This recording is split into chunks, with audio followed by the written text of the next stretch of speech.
Bismillahirrahmanirrahim. Assalamualaikum warahmatullahi wabarakatuh.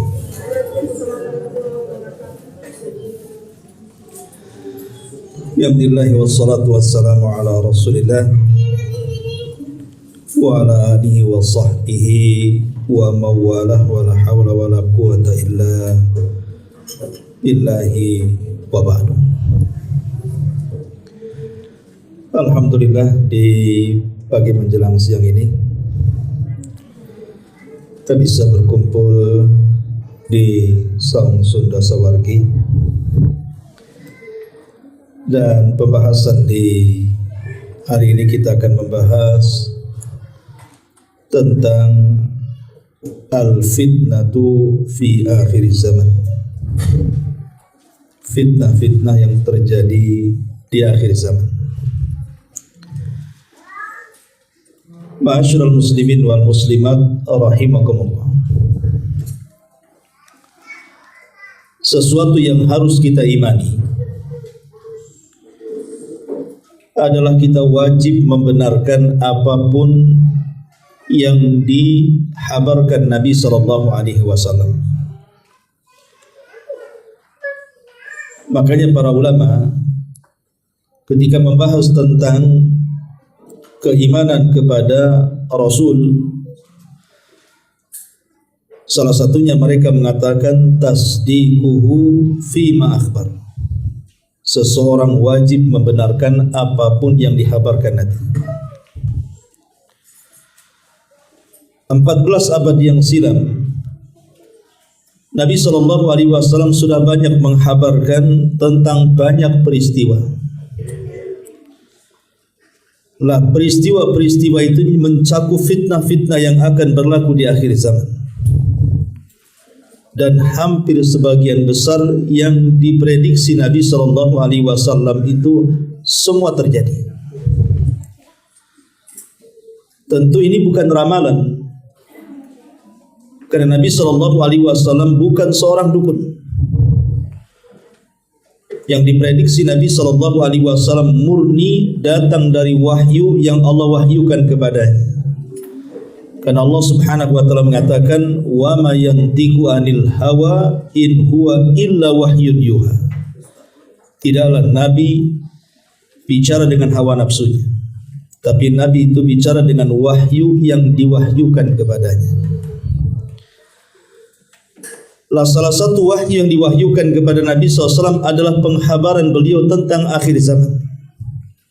Bahwa nanti di akhir zaman akan banyak bermunculan fitnah-fitnah yang akan menghancurkan umat manusia. Baik, ma'asyiral muslimin wal muslimat rahimakumullah. Sebelum kita membahas soal fitnah akhir zaman, kita akan mengenal apa itu fitnah. Secara bahasa, fitnah itu artinya ujian. Jadi Allah Subhanahu wa taala akan banyak memberikan ujian bagi umat di akhir zaman. Tetapi kata fitnah dalam Quran sendiri memiliki 5 makna. Pertama, kata fitnah dalam Al-Quran itu biasa diistilahkan dengan kalimat syirik. Jadi kesyirikan itu dianggap fitnah. Makanya Allah Subhanahu wa taala mengatakan dalam surah Al-Anfal 39, "Wa qatiluhum hatta la takuna fitnah wa yakuna ad-din kulluhu lillah." Perangilah mereka orang-orang kafir itu sehingga tidak ada lagi fitnah. Ulama tafsir mengatakan yang dimaksud fitnah di sini artinya kesyirikan. Seolah-olah Allah ingin katakan perangilah mereka orang-orang kafir supaya tidak ada kesyirikan lagi, dan agama dan ketaatan seluruhnya menjadi milik Allah Subhanahu wa taala. Makna yang kedua, maksud fitnah adalah siksaan. Allah Subhanahu wa taala berfirman dalam surah Az-Zariyat ayat 14, "Dzuqu fitnatakum hadzal ladzi kuntum bihi tasta'jilun." rasakanlah fitnah kalian, maksudnya siksa kepada kalian, azab yang ditimpakan kepada kalian. Inilah yang dahulu kalian minta menyegerakannya. Ayat ini bicara tentang kaum Ad yang minta disegerakan azab kepada Nabi Hud.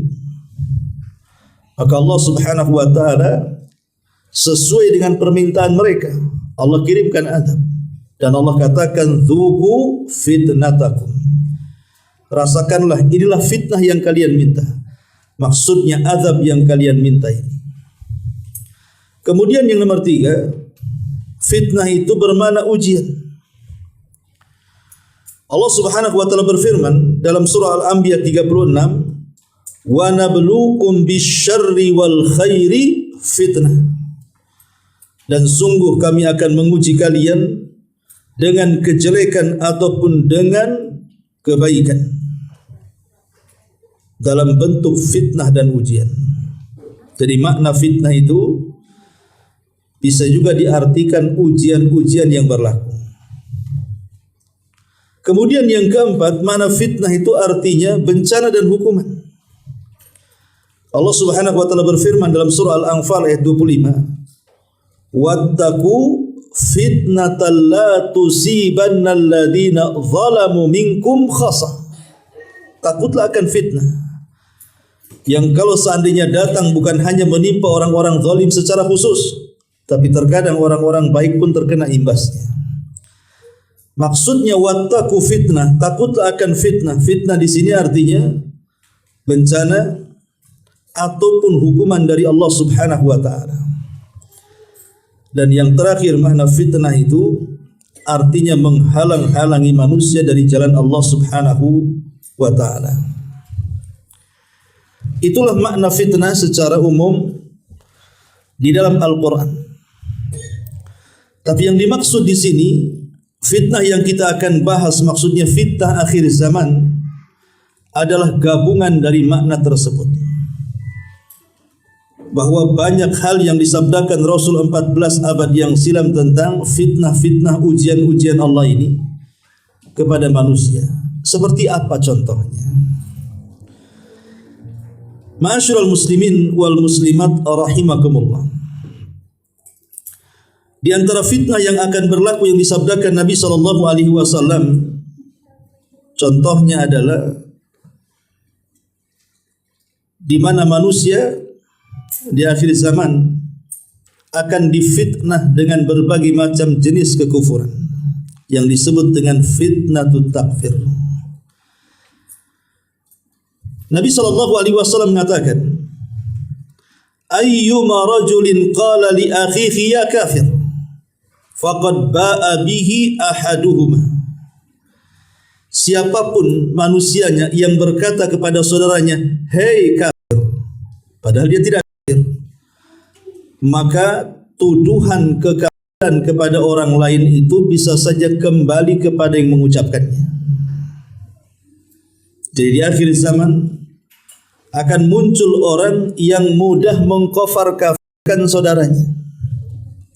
Dan itulah yang kita kenal dengan munculnya berbagai macam aliran yang menyesatkan satu dengan yang lainnya sampai mengkafirkan satu dengan yang lainnya. Contoh saja Khawarij.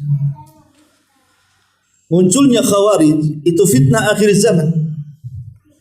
Karena Khawarij itu akan senantiasa ada pada setiap zaman. Walaupun mereka diberantas dalam setiap zamannya, tapi sel-sel mereka tidak akan pernah hilang dan akan tumbuh kembali sampai yang terakhir dari kelompok mereka menjadi para pengikut Dajjal. Nah, orang-orang Khawarij ini kalau melihat orang-orang yang di luar pemahamannya, di luar kelompoknya, pasti dikafirkan. Makanya ideologi Khawarij ini berawal dari takfir, pengkafiran, berakhir dengan pembunuhan. Karena kalau sudah dikafirkan berarti dianggap halal darahnya. Dan kalau sudah dianggap halal darahnya berarti boleh dilakukan pembunuhan. Makanya ada istilah berawal dari pengkafiran, berakhir dengan pengebunuhan. Itulah orang-orang yang suka melakukan bom bunuh diri. Itu karena ada ideologi Khawarij di situ. Sehingga bukan hanya mereka berani mengkafirkan kepada individu yang di luar daripada kelompoknya, beraninya mereka mengkafirkan sampai ke taraf pemerintah. Mereka akan mengatakan pemerintah itu tagut, para menterinya tagut, polisi-polisinya, tentara-tentaranya tagut, karena mereka mendukung tagut, maka siapa yang mendukung tagut maka dia tagut. Ini termasuk fitnah akhir zaman. Makanya hati-hati, terutama anda ini yang punya anak yang sudah sampai kuliah. Kalau kemudian mereka datang membicarakan, mengkritik pemerintah sampai kepada taraf mengkafirkan pemerintah, berarti sudah tercuci itu otaknya dengan ideologi fitnah akhir zaman. Ini yang pertama. Kemudian yang kedua, fitnatul haraj. Fitnah banyaknya pembunuhan. Nabi SAW bersabda dalam sebuah hadis, "Inna baina yaday sa'ati al-haraj." Inna baina yaday sa'ati al-haraj. Faqalu wa mal haraju? Qala al-qatlu. Innahu laysa biqatlikumul lil musyrikin walakin yaqtulu ba'dukum ba'dha hatta yaqtula ar-rajulu jarahu wa ibna ammihi wa dha qarabatihi. Rawahu Ahmad. Kata Nabi SAW, sesungguhnya mendekati kiamat itu akan bermunculan banyak yang terjangkit penyakit haraj. Sahabat bertanya, apa itu haraj wahai Rasul? Maka Rasul mengatakan haraj adalah pembunuhan, memudah-mudahkan nyawa manusia. Kemudian Rasul mengatakan, bukan yang dimaksud pembunuhan itu kalian membunuh orang-orang musyrik dalam peperangan, tapi maksudnya adalah kalian akan saling membunuh sesama diri kalian, sehingga seseorang ada yang membunuh tetangganya, ada yang membunuh anak saudaranya, ada yang membunuh kerabatnya, dan begitu seterusnya. Dan fitnah ini sudah berlaku. Bahkan fitnah ini yang tersebar banyak di hampir semua negara. Bahkan di daerah-daerah kita lihat berita-berita pembunuhan seolah-olah nyawa itu murah sekali harganya. Persis seperti yang disabdakan Nabi, bahwa orang yang membunuh tidak tahu alasannya kenapa dia membunuh, dan orang yang dibunuh lebih tidak paham lagi alasannya kenapa dia bisa dibunuh. Karena orang yang membunuh dan dibunuh itu sekarang sudah merajalela. Masalah tersinggung, bunuh-bunuhan. Masalah waris, bunuh-bunuhan. Masalah rebutan tanah, bunuh-bunuhan, ya kan? Masalah parkir, bunuh-bunuhan. Jadi sekarang ini bunuh-membunuh itu persoalan remeh. Seolah nyawa itu tidak ada harganya. Apalagi perempuan-perempuan yang berzina kemudian punya anak. Anak hasil zina itu terkadang mudah untuk membunuh bayi yang ada di badannya dengan cara aborsi, atau kalau sudah lahir ya dibuang di tong sampah, disolokan, dan begitu seterusnya. Dan Allah katakan, wal mau'udatu su'ilat bi ayyi dzambin qutilat. Bayi-bayi yang dilahirkan itu, yang dibunuh akan datang menghadap Allah dan mengatakan, ya Rabb, kenapa dia sampai membunuh? Minta pertanggungjawaban. Maka Allah akan memberikan kisos kepada para pembunuhnya. Ini yang kedua. Yang ketiga, fitnatu inqilabil mawazin. Fitnah terbaliknya keadaan, di mana yang hitam menjadi putih, yang putih menjadi hitam, yang baik menjadi buruk, yang buruk pula menjadi baik, yang jujur dikatakan pendusta, pendusta pula dikatakan jujur. Orang yang khianat dikatakan pemegang amanah pula dikatakan pengkhianat. Jadi nanti di akhir zaman itu, kata Rasul, akan terjadi inqilabul mawazin. Kondisi itu akan berubah-ubah tuh. Orang bisa memutihkan yang hitam dan menghitamkan yang putih. Nabi SAW mengatakan, sayati ala nasi sanawatun khadda'ah. Akan datang zamannya kepada manusia tahun-tahun penuh dengan tipu daya. yusaddaqu fiha al-kadhib wa yukadzabu fiha as-sadiq wa yu'tamanu fiha al-kha'in wa yukhawwanu fiha al-amin. Di mana orang-orang jujur dianggap pendusta, di mana para pendusta dianggap jujur, di mana pemegang-pemegang amanah dianggap pengkhianat, di mana para pengkhianat dianggap amanah. Kemudian Rasul mengatakan wa yantiqu fiha ar-ruwaibidhatu, dan akan muncul kelompok yang disebut dengan Ruwaibidah. Siapa Ruwaibidah ini? Maka Rasul sallallahu alaihi wasallam ditanya, "Wa mar Ruwaibidhatu ya Rasulullah?" Siapa Ruwaibidah itu hai Rasul? Maka Nabi SAW mengatakan, "Ar-rajulu tafihu yatakallam fi amril amal." Orang jahil, orang bodoh, tapi bicara soal kemaslahatan umat manusia. Bukan bidangnya bicara. Bukan bidangnya ditempatkan di bukan bidangnya. Orang jual bawang saja, kalau seandainya kemudian diletakkan di montir motor, itu motor bau bawang tuh, nggak akan selesai itu, nggak akan bisa motor rusak jadi baik, karena bukan bidangnya di situ. Ataupun montir diletakkan di bangunan, ya robohlah bangunan itu. Jadi meletakkan sesuatu yang bukan pada tempatnya saja bisa merobohkan. Bahasa Syekhul Islam itu, kalau separuh insinyur merobohkan bangunan, separuh dokter membunuh pasien, separuh ilmu menyesatkan manusia. Jadi inilah yang terjadi inqilab al-mawazin di akhir zaman ini. Munculnya Ruwaibidah, dia bukan pakar seolah-olah dia pakar, terutama tahun-tahun politik biasanya ya. Di mana orang pasar yang enggak pernah sekolah di jurusan politik saja dia bisa ngeritik pemerintah. Kapan sekolah politiknya dia? Bicara politik pula di warung-warung kopi. Nah ini kalau seandainya kemudian yang bukan pakar kemudian bicara pakar, itu namanya Ruwaibidah. Orang bodoh tapi bicara soal kemaslahatan, dan sudah banyak terjadi akhir-akhir ini kan. Ini yang ketiga namanya fitnah inqilabul mawazin. Yang keempat, fitnatu du'atid dalalati. Fitnah munculnya para duat, para dai, para ustadz, para kiai, tuan guru dan yang semacamnya, tetapi mengajak manusia kepada kesesatan. Nabi SAW bersabda, "Du'atun ala abwabi jahannam, man ajabahum ilaiha qadhafuhu fiha."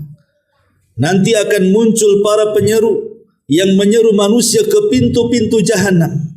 Siapapun yang mengijabahi seruan mereka, maka sama saja jangan menjerumuskan ke dalam jahanam. Qala Hudzaifah bin Yaman, berkata Hudzaifah radhiyallahu an, ibn Yaman, "Ya Rasulullah, sifhum lana." Kalau begitu sifatkan siapa mereka dai-dai penyeru ke pintu-pintu jahanam itu. Maka Nabi mengatakan, "Hum min jildatina wa yatakallamuna bi alsinatina."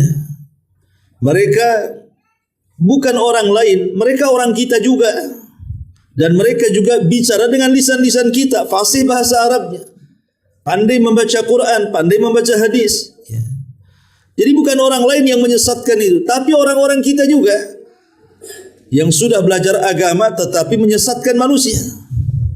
Qala Hudzaifah mengatakan, "Fama ta'murni in adarakani dzalik." Rasul, kalau aku mendapati orang seperti ini, kira-kira apa yang harus aku lakukan?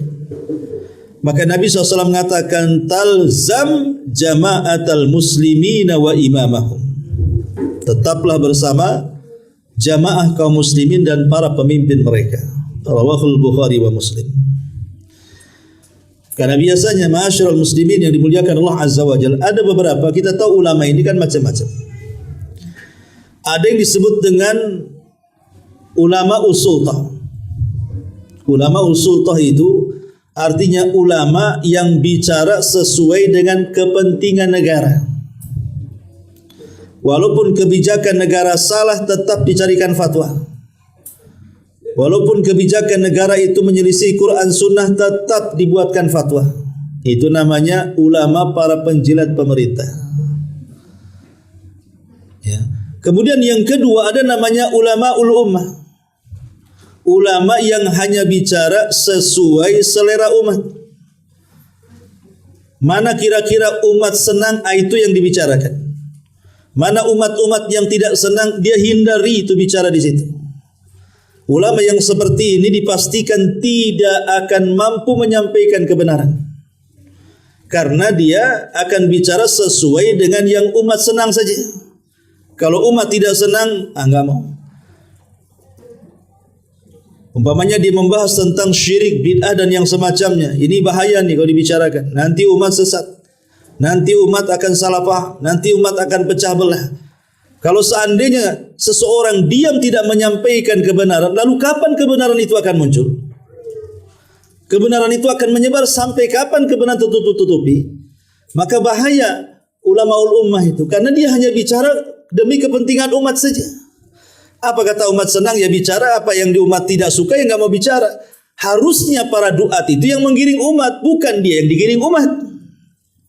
Kan para duat itu yang memiliki ilmu, sementara umat itu sebagian mereka awam, terkadang tidak paham. Kita yang kemudian mengarahkan mereka ke pintu-pintu sorga, malah pula disamarkan. Nah, ini namanya ulamaul ummah. Ulama yang kalau bicara itu sesuai dengan keinginan umat saja. Dan yang ketiga adalah ulama rabbani. Inilah ulama-ulama yang sesungguhnya. Rabbani. Ulama-ulama memperjuangkan agama Rabb Allah Subhanahu wa taala. Betul-betul menyampaikan kebenaran. Ulamaul haq. Ya, dia enggak peduli, yang penting sampaikan kebenaran. Karena keberhasilan dakwah itu adalah ketika seorang dai mampu menyampaikan kebenaran, diterima ataupun tidak. Lihat para nabi itu, ada yang hanya pengikutnya 1, 2, 3. Apakah kita katakan para nabi itu gagal dalam dakwah? Tidak, karena banyaknya pengikut atau sedikitnya pengikut itu bukan keberhasilan di situ. Tetapi keberhasilan itu hakikatnya adalah ketika seorang dai mampu menyampaikan kebenaran. Soal orang yang didakwai mendapatkan taufik atau tidak itu diserahkan kepada Allah Subhanahu wa taala. Karena hidayah milik Allah, sehebat apapun seorang dai, hatta seorang nabi sekalipun, toh juga mereka tidak semua mendapatkan hidayah dari dakwahnya. Sampai nabi terbaik di dunia, Rasul kita sendiri, tidak mampu memberikan hidayah pamannya Abu Talib. Tidak mampu memberikan hidayah kepada tetangganya Abu Jahal, Umayyah, Khalid dan yang lainnya. Ini menunjukkan apa? Bahwa suksesi dakwah itu ketika seorang dai mampu menyampaikan kebenaran. Ini yang keempat. Fitnah du'atul dhalalah. Kemudian yang kelima, as-sukutu fi awhalil fitani. Bahwa fitnah ini terkadang mudah pergi, tetapi akan datang yang jauh lebih besar daripada sebelumnya. Dan ini bagian daripada sifat fitnah. Jadi fitnah di akhir zaman itu terkadang datangnya bertubi-tubi, di mana satu melemahkan yang lainnya, satu menggantikan yang lainnya. Makanya kita lihat banyak kasus-kasus di masyarakat gitu ya. Dalam satu keluarga saja terkadang yang satu terkena narkoba, yang satunya terkena kasus pencurian, yang satunya berzina, menghamili orang, dan begitu seterusnya. Jadi terkadang fitnah ini bermacam-macam. Terkadang satunya bisa melemahkan yang lainnya. Kata Nabi sallallahu alaihi wasallam, "Wa taji'u fitnatun fayuraffiqu ba'daha ba'dha." Ay yasiru ba'daha raqiqan khafifan li'azami ma ba'dahu. Akan datang fitnah itu di mana sebagiannya akan melemahkan sebagian yang lainnya. Maksudnya terkadang fitnah sebelumnya lemah, tetapi ingat akan datang setelahnya fitnah yang sangat besar. Salah satunya dicontohkan, wa taji'u fitnatun fayaqulul mu'min hadhihi mahlakati. Dan akan datang fitnah di mana seseorang itu melihat dirinya dan mengatakan, sungguh ini hari kecelakaanku, sungguh ini hari kematianku. Aku lebih baik mati daripada hidup. Karena tidak tahan dengan fitnah atau ujian yang Allah Subhanahu wa taala berikan kepada dia. Dan akhir ini kan kita bisa lihat kan, Ada orang yang hanya faktor kekurangan ekonomi. Mungkin diceraikan suaminya, bawa anak banyak, pikir macam mana ini ngasih makan anaknya. Akhirnya berangan-angan kalau lihat orang mati, kenapa enggak aku aja yang mati gitu. Kalau lewat kuburan, kenapa enggak aku aja yang masuk kuburan itu. Jadi nanti di akhir zaman itu karena tidak tahan melawan fitnah dengan kesabaran tadi, maka ada orang yang mengatakan hancur dan mati lebih baik dibandingkan kokoh dan hidup. Dan itu sudah terjadi di masyarakat kan. Akibat depresi, anak muda diputus pacar saja mau ganti diri. Ya kan, baik kan. Nah ini kan masalah-masalah fitnah ini memang bisa membahayakan jiwa. Bahkan ada kasus di mana itu suaminya ngutang kulkas, istrinya tidak tahu, tahu-tahu diri. Hanya gara-gara tidak sanggup bayar utang kulkas. Bayangkan, gara-gara kulkas mati. Harusnya gara-gara kulkas kedinginan ya, ini kalau kepanasan gitu.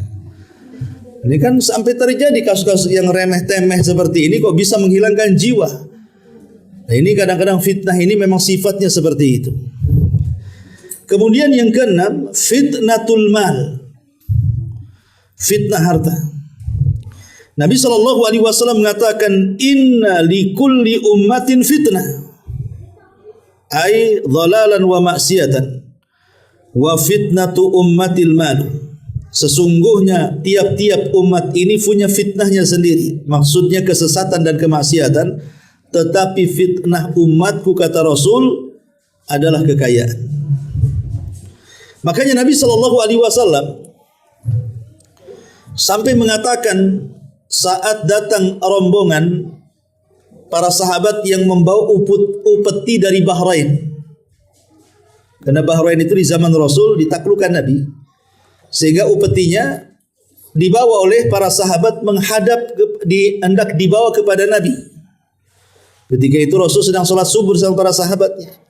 Mendengar datang harta yang banyak dari Bahrain, harta rampasan Bahrain. Semua sahabat akhirnya keluar habis sholat subuh itu. Tidak sempat zikir lagi, udah keluar semua. Karena melihat harta yang melimpah dari Bahrain itu.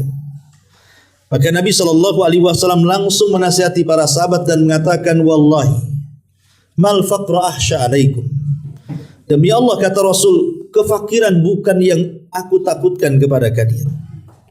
Kalian fakir aku enggak takut. Tetapi kata Rasul, walakin ahsya an tubsata ad-dunya. Yang aku takutkan kalau seandainya dunia justru dibentangkan kepada kalian. Kama busitat ala man kana qablakum, seperti yang sudah dibentangkan kepada umat sebelum kalian. Fatanafasuha kama tanafasuha wa tuhlikakum kama ahlakathum. Kemudian kalian lari mengejar berlomba-lomba kepada dunia dan meninggalkan akhirat seperti orang-orang yang dulu juga mengejar dunia, kemudian kalian akan dihancurkan sebagaimana umat dulu juga dihancurkan karenanya. Kata Nabi SAW, inilah yang aku takutkan kepada kalian. Kalau dunia sudah terbentang. Karena dunia ini mudah mempengaruhi manusia. Berapa banyak orang yang istiqomah akhirnya futur gara-gara dunia. Gara-gara dunia orang bisa futur tuh. Memang dunia ini dahsyat sekali. Wajar kalau Allah mengatakan kalla innal insana la yatgha. Rupanya dunia ini juga sebab terbesar manusia itu mudah melampaui batas. Karena perebutan dunia, orang menyakiti orang, memfitnah orang, menggibah orang, membuli orang, membunuh orang, dan begitu seterusnya. Ya. Maka ini juga termasuk fitnah akhir zaman, la fitnatul mal. Fitnah harta. Kemudian yang nomor 7, fitnatul aulad. Fitnah anak-anak. Maka di akhir zaman akan terjadi fitnah yang bersumber justru dari orang terdekat kita, anak-anak kita. Karena anak-anak dalam Al-Quran itu kan ada 4 kategori yang sering saya jelaskan. Pertama, anak itu fungsinya sebagai kebanggaan orang tua. Allah mengatakan al-malu wal banun zinatul hayatid dunya. Anak-anak dan harta itu menjadi zinah, kebanggaan, perhiasan. Perhiasan manusia salah satunya adalah anak-anak. Itulah perhiasan orang tuanya. Karena anak-anak itu bagaimanapun dia adalah si buah hati, si jantung hati, belahan jiwa, bahasanya penerus sejarah, penerus perjuangan orang tua, dan begitu seterusnya. Sehingga ada sebagian orang tua itu yang bangganya luar biasa kepada anaknya. Saking bangganya kalau ketemu kawannya nggak ditanya anaknya, cerita anaknya. Ya, tahu nggak anak saya katanya? Nggak tahu. Ya. Oh anak saya begini-begini, begono-begono kan begitu. Padahal nggak ditanya tuh. Saking bangganya. Walaupun tidak sholat, tidak ada masalah. Yang penting berhasil dunia. Kemudian yang kedua, kategori anak itu bisa dijadikan sebagai fitnah. Tadi sebagai zina, perhiasan, artinya kebanggaan. Yang kedua bisa menjadi fitnah. Dan itu ujian bagi orang tua. Dari kecil anak itu sudah ibu bapak dipesantrenkan SMP, SMA sampai kuliah. Harusnya sudah besar itu pahamlah dia berbakti kepada orang tua. Makin besar makin kurang ajar kepada orang tua. Padahal sudah dididik dengan bagus padahal. Kalau seandainya orang tua sudah mendidik dan bertanggung jawab kepada pendidikan anaknya, memberi makan, minum, pakaian, tempat tinggal, pendidikan yang layak, tapi anaknya justru kurang ajar kepada orang tua, itulah fitnah namanya. Kadang anak itu jadi ujian bagi orang tua. Ini harus lebih ekstra dan sabar lagi orang tua menghadapi anak yang seperti itu. Kemudian yang terakhir, yang ketiga adalah al-adu. Terkadang lebih daripada fitnah. Kalau fitnah saja masih oke lah. Tapi ada yang jauh lebih parah. Namanya al-adu, musuh.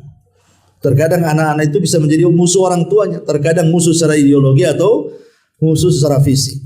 Kita lihat ada yang membunuh, menampar, menyakiti orang tuanya, dan begitu seterusnya. Dan yang terakhir tentu anak yang diharapkan kita semua, yang dicantumkan dalam doa di dalam Al-Quranul Karim, Rabbana hablana min azwajina wa dzurriyyatana qurrata a'yun waj'alna lil muttaqina imama. Itulah anak yang disebut dengan qurrah al-a'yun, penyejuk mata yang bisa membahagiakan orang tuanya dunia dan akhiratnya. Tetapi begitulah memang Allah memberikan fitnah di akhir zaman, banyaknya anak-anak yang durhaka kepada orang tua. Dalam hadis yang panjang, hadis Jibril, ya, ketika bertanya soal Islam, iman dan ihsan, kemudian bertanya soal kapan kiamat, tapi Rasul tak jawab. Ketika kemudian bertanya soal tanda-tandanya, maka Rasul jawab. Salah satunya Rasul mengatakan, antalidal amatu rabbataha. Engkau akan melihat bagaimana ada seorang budak melahirkan tuannya. Ulama hadis mengatakan maksudnya budak melahirkan tuannya, maksudnya adalah munculnya anak-anak yang tidak tahu diri, durhaka dengan orang tuanya, tidak tahu tata krama dengan orang tuanya, tidak tahu bicara yang benar dengan orang tuanya, tidak tahu bermuamalah yang benar dengan orang tuanya, dan begitu seterusnya, sampai menyakiti dengan lisan dan badannya. Dan ini bagian daripada fitnah akhir zaman. Kemudian yang nomor 8, fitnatun nisa, fitnah perempuan. Nabi Allah Subhanahu wa taala mengatakan dalam surah Al-Imran ayat 14, zuyyina lin-nasi hubbu asy-syahawat minan nisa wal banin wal qanatiril muqantarati minadz-dzahabi wal fidda ila akhiril ayat. Manusia itu akan dihiasi dengan kecintaan dia kepada syahwatnya. Kemudian Allah meletakkan pertama syahwat yang disukai, yang pertama adalah wanita, tentu bagi laki-laki, ya. Kemudian al-banin, anak laki-laki, bukan anak perempuan. Karena anak laki-laki ini biasanya cita-citanya tinggi. Makanya orang tua habis-habisan jual sawah, jual rumah, yang penting anak laki-lakinya bisa jadi orang. Padahal sudah orang tuh, ya. Harus jadi orang lagi, ya. Baru kemudian di sini wal banin wal qanatiril muqantara. Ini kiasan daripada perhiasan dunia yang banyak, uang yang banyak, dan begitu seterusnya. Nah di sini Nabi Allah Subhanahu wa taala mengatakan adalah fitnatun nisa. Makanya Rasul sampai mengatakan ma taraktu ba'di fitnah adharra 'ala rijali minan nisa. Tidaklah aku tinggalkan setelahku fitnah yang jauh lebih berbahaya bagi laki-laki melebihi wanita. Karena hancurnya akidah laki-laki karena wanita. Jatuhnya orang soleh itu karena wanita. Sampai-sampai ketika Nabi SAW bercerita tentang ulama-ulama Bani Israel, Rasul SAW mengatakan hancurnya ulama-ulama Bani Israel itu dikarenakan kaum wanita. Ingat kisah Juraij contohnya. Itu kan yang memfitnah Juraij siapa? wanita. Sampai akhirnya dihancurkan tempat ibadahnya dan dia hampir dibunuh. Kalau bukan karena pertolongan Allah, tentu Jurayj tidak akan selamat. Kemudian juga kisah yang disebutkan dalam surah Al-Hasyr, seorang pendeta yang kemudian dititipi oleh 3 bersaudara yang hendak berjihad, menitipkan adik perempuannya kepada seorang pendeta karena yakin tidak mungkin diganggu. Malah sang pendeta ini kemudian mencabuli gadis itu sampai hamil, kemudian sampai melahirkan. Setelah melahirkan, dibunuh bayinya, dibunuh juga ibunya. Itu Bani Israil di zaman itu. Rupanya sekarang pun ditiru oleh umat Islam. Rupanya juga ada beberapa oknum ustaz-ustaz di pesantren mencabut pula santrinya. Ini kan yang disebut dengan Kiai Al-Walid itu namanya. Baik ya. Kemudian yang ke-8, yang ke-9, fitnah al-kuffari li ahli al-Islam. Fitnah apa lagi yang terjadi? Fitnah orang-orang kafir. Orang-orang kafir yang berlaku sewenang-wenang kepada umat Islam. Baik skala besar negara seperti umpamanya negara-negara kuat ya. Orang-orang kafir menekan negara-negara Islam, menghancurkan negara-negara Islam. Terkadang alasannya itu dibuat-buat. Kan kita lihat bagaimana negara-negara Islam hancur dengan alasan yang sebenarnya alasan yang dicari-cari. Oh, karena negara itu buat nuklir, dihancurkan negara yang nggak ditemui nuklirnya. Ya, rupanya nyari minyak di situ, bukan nyari nuklir ya. Jadi begitulah kesewenang-wenang mereka. Baik mereka menjajah secara ekonomi ataupun menjajah memang secara fisik, langsung menyerang, membunuh dan yang semacamnya. Nah, ini fitnah di akhir zaman juga. Termasuk juga yang ke-10, munculnya para pendusta yang mendustakan agama. Nabi SAW mengatakan dalam hadis Abu Hurairah radhiyallahu anhu, yakunu fi akhir zaman, akan muncul di akhir zaman dajjaluna kadzabun. Dajjal kadzabun dan para pendusta. Ya'tunakum minal ahadits, mereka datang kepada kalian membawa hadis-hadis bima lam tasma'u antum wala aba'ukum. Tapi hadis yang disampaikan mereka kepada kita nggak pernah dengar hadis itu. Baik kita atau bapak-bapak kita nggak pernah mendengar. Dari mana hadis itu muncul? Rupanya hadis-hadis palsu yang disampaikan.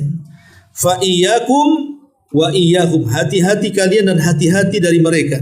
La yudhillunakum wa la yaftinunnakum. Jangan sampai mereka menyesatkan kalian, jangan sampai kalian membuat fitnah bagi kalian. Kata Rasul di sini, yakunu fi akhir zaman dajjaluna kadzabun. Dajjal yang mereka kuat dalam berdusta. Dajjal di sini menggunakan jamak dajjalun. Artinya dajjal itu bukan satu orang. Itu kepalanya, yang satu orang yang di akhir zaman itu kepalanya.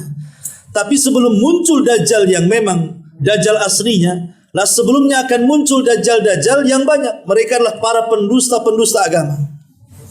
Seperti orang-orang yang ngaku Imam Mahdi, orang ngaku Jibril, orang ngaku Nabi, ya kan? Masih baik ngaku Tuhan aja. Ya. Tapi ada juga yang ngaku Tuhan itu sebagian orang kan, kayak Fir'aun, Namrud dan yang semacamnya.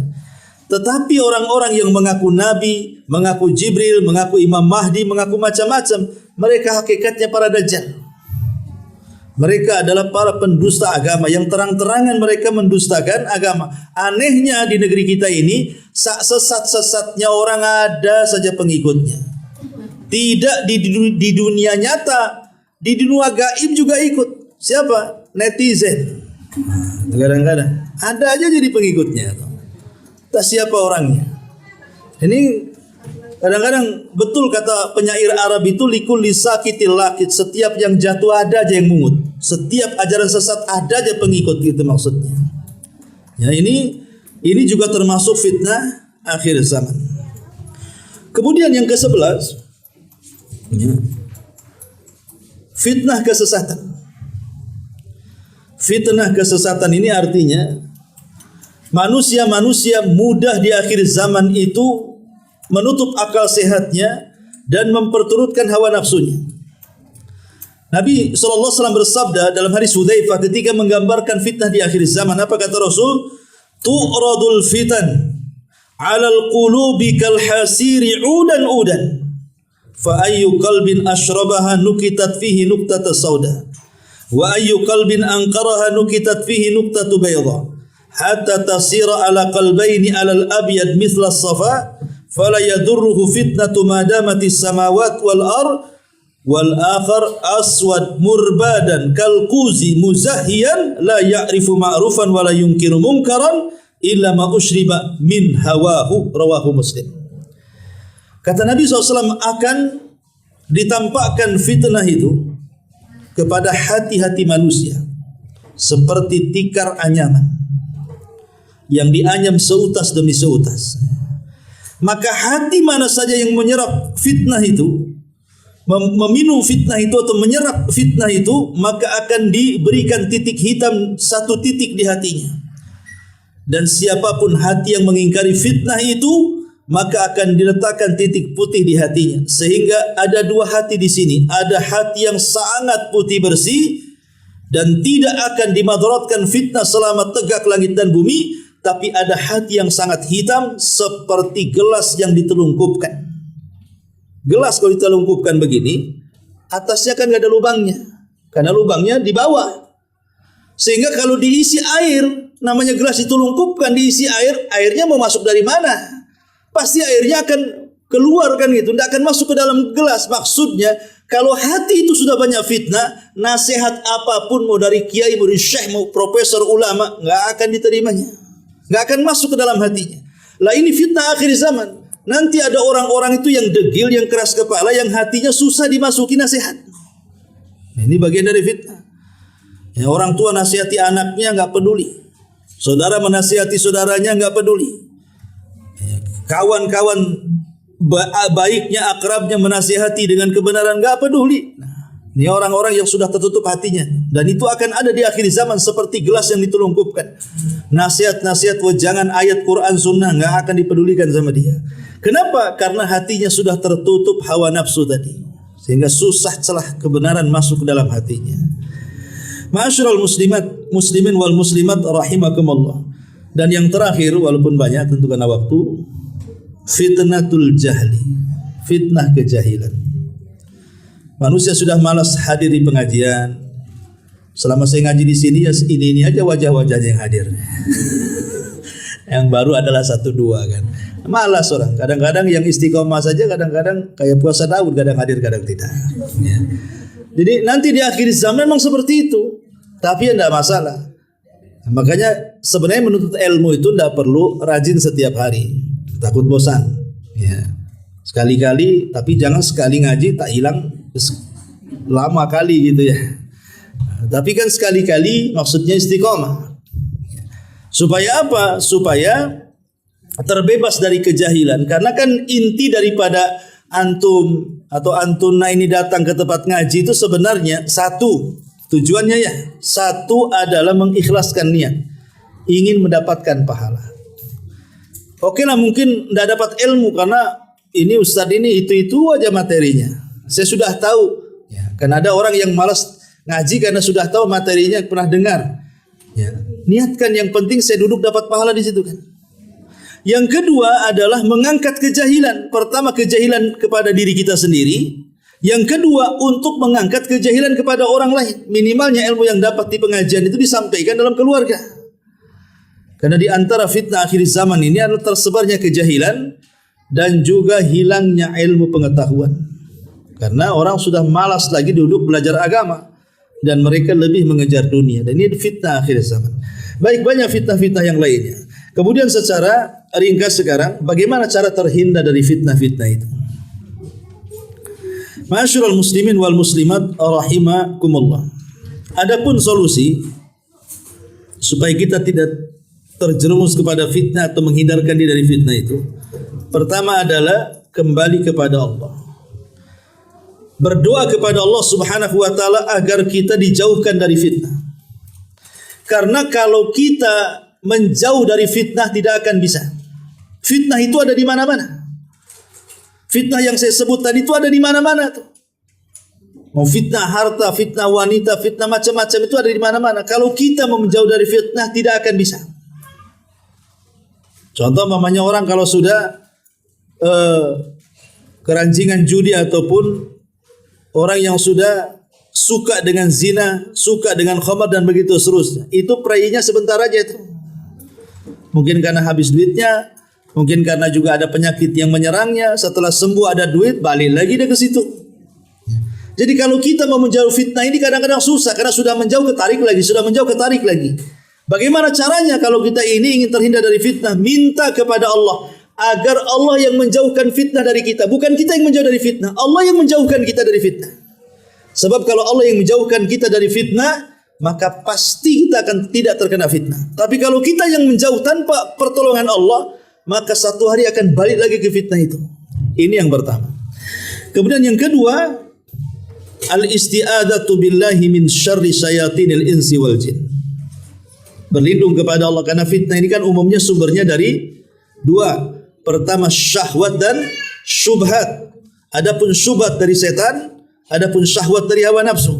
Maka kita berlindung kepada Allah dari dua makhluk yang menjadi penyebab munculnya syubhat dan syahwat. Berlindung dari setan, baik dari kalangan setan manusia atau setan jin. Kemudian yang ketiga, al-budu an mawadi'il fitan, jauhi tempat-tempat fitnah. Seperti Allah mengatakan wala taqrabuz zina. Jangan dekat-dekat zina. Artinya dekat saja enggak boleh, apalagi berzina. Seolah-olah Allah ingin mengatakan setiap wasilah, sebab yang mengantarkan orang berzina jauhi. Contoh namanya ghibah. Tahu rumah tetangga yang warna kuning nomor sekian gang sekian itu memang di situ tempat ngerumpi, itu ratunya ghibah tuh. Dah tahu di situ ratunya ghibah. Ibu malah datang pula ke situ. Nah, itu namanya bukan menjauh fitnah. Sengaja dia menjerumuskan diri kepada fitnah. Ya harusnya kan ditandai itu. Tuh rumah biru itu jangan ke situ, tuh bahaya. Ya. Jadi ini yang kedua nih. Ya, yang ketiga artinya jauhi tempat-tempat fitnah supaya jangan terjerumus kepada fitnah. Kemudian yang keempat, ma'rifatu uqubatil fitani fid dunya wal akhirah. Mengenal kira-kira dampak buruknya apa, baik dunia kita ataupun akhirat kita. Kemudian selanjutnya istihdharul al-ajril azim lis-sabati fi zamanil fitan. Hadirkan pengetahuan tentang pahala besar orang yang tidak tergoda dengan fitnah. Orang yang istiqomah tidak tergoda dengan fitnah. Bagaimana Allah sudah sediakan pahala besar untuk mereka. Sampai-sampai Rasul mengatakan, inna min waraikum ayyama sabr. Hari-hari kalian ini akan memberatkan, kata Nabi. Hari-hari kalian mendekati kiamat itu sangat melelahkan, kata Nabi. Kenapa? Karena as-sabru fihinna misla al-qabdi 'ala al-jamrah. Karena kesabaran di antara kalian dalam mempertahankan agama di zaman itu sama dengan mempertahankan bara api yang dikepal di tangannya. Namanya bara api, kalau diletakkan di tangan, bisa saja melepuh tangannya. Kalau tetap dipegang makin banyak melepuhnya. Kalau dilepas, lepas pula tuh apinya. Begitulah Rasul gambarkan betapa sulitnya perjuangan orang yang istiqomah di akhir zaman itu. Karena memang harus ekstra sabar.